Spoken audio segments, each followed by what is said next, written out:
Okay, sequences and series.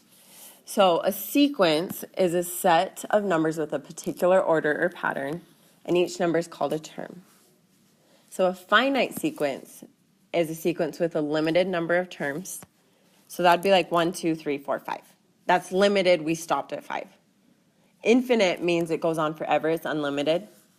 So that's going to be 1, 2, 3, 4, 5, 6, 7, 8, 9, 10, 11, forever. Okay, the first term is denoted as a sub 1. And each term after that is a sub n, where n is the term number.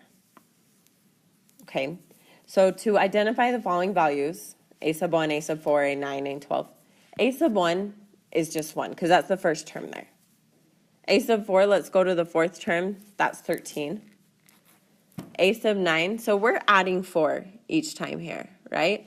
So add 4 more, you get 21, 25, 29, 33. So the ninth term is 33.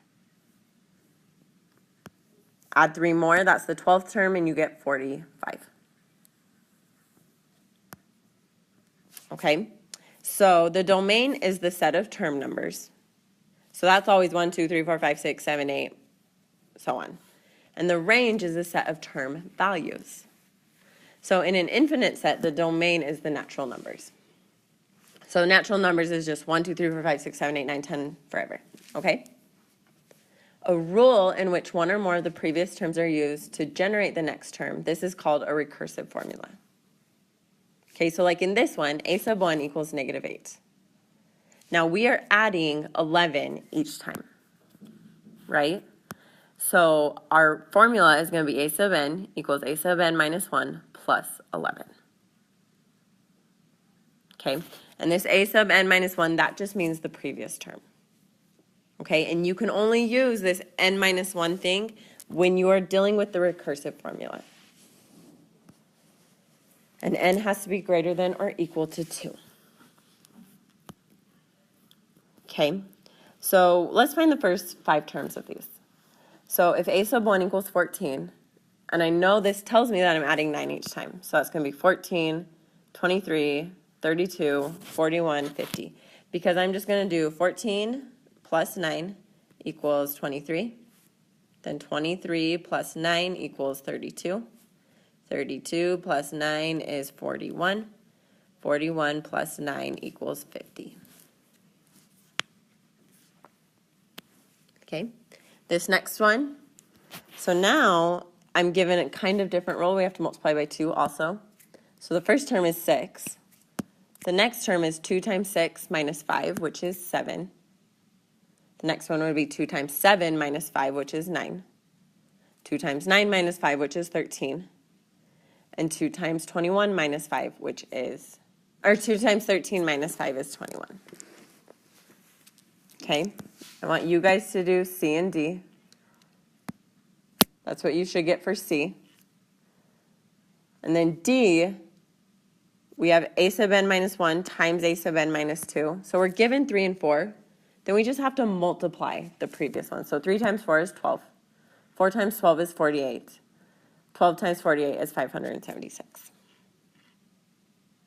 Okay, and then let's write rules for these. So this one, I'm adding 3 each time. So that's going to be a sub n equals a sub n minus 1 plus 3. Those next 3 terms are 16, 19, and 22. This one, I'm multiplying by 2 each time. So that's going to be 2 times a sub n minus 1. So that's going to be 128, 256, and 512. Cool? So explicit formulas. So these are all recursive formulas where we're using the previous term. Now explicit, you do not use the previous term. Yeah. Okay, so a rule in which the nth term is defined as a function. So like these ones are defined as functions. So if I'm asked to find the first 5 terms, I'm just going to plug in 1, plug in 2, plug in 3, plug in 4, plug in 5. So plug in 1, you get negative 14. Plug in 2, you get negative 7. Plug in 3, you get 0. Plug in 4, you get 7. Plug in 5, you get 14. Okay, so just plug in 1, 2, 3, 4, 5 to get those terms. and you can do those ones. If you can write it as a fraction, write it as a fraction. Okay? And then let's write rules for these sequences. So this one, we're decreasing by 2 each time. I need you guys to pay really close attention to this part. So decreasing by 2 each time. So that's going to give me that negative 2n. Since we're decreasing by 2, that's going to give me negative 2n. Okay? Then I have to think, what do I have to add or subtract to negative 2 to get negative 7? Well, you have to subtract 5. So that's going to be minus 5. So that explicit formula, it's explicit, so we can't use the n minus 1, is negative 2n minus 5. I want to do one more of these. Oh, the next 3 terms would be negative 17, negative 19, negative 21. So say you have 8, 11, 14, 17, 20. Well, that's increasing by 3. So that's going to give me the 3n.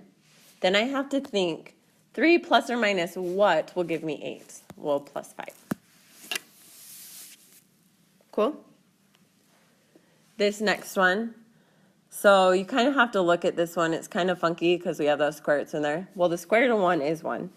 Square root of 2 is the square root of 2. Square root of 3 is the square root of 3. Square root of 4 is 2. Square root of 5 is square root of 5. So that means a sub n equals the square root of n. And those next terms would be square root of 6, square root of 7, and 2 square roots of 2. Because the square root of 8 is 2 square roots of 2. Okay. Now, series is the sum of the terms in a sequence. So sequence is a set or a list of numbers. Series is the sum or all of the numbers added together of a sequence. Okay, so for this first one, we have 1 plus 2 plus 3 plus 4, which equals 10. This next one, we have 3 plus 6 is 9, plus 9 is 18, plus 12 is 30, plus 15 would be 45, and we're just going to keep getting bigger and bigger and bigger and bigger, so that's going to go to infinity. Okay, this next one. So if we did 1/2, so that's going to be this right here. And then we're adding a 4th, so we're going to add that right there. Then we're going to add an 8th, so we're adding that. Then we're going to add a 16th. Then we're going to add a 32nd, and then a 64th, and then whatever, and then keep going. So this is going towards 1. Okay, so partial sum, that's S sub n. So if we're finding the partial sub, S sub 9, we can finish finding the 9 terms. So 1, 2, 3, 4, 5, 6, 7, 8, 9. Add those all up and you get 45. S sub 4 would be 49. Add those first 4 terms. You can do those next 2. You should get 91 and 11/6. Okay, summation notation. So this is that Greek letter, sigma. So whatever's on the right side of this weird E looking thing is the formula for the sequence. The bottom number is the first term number, and the top number is the last term number.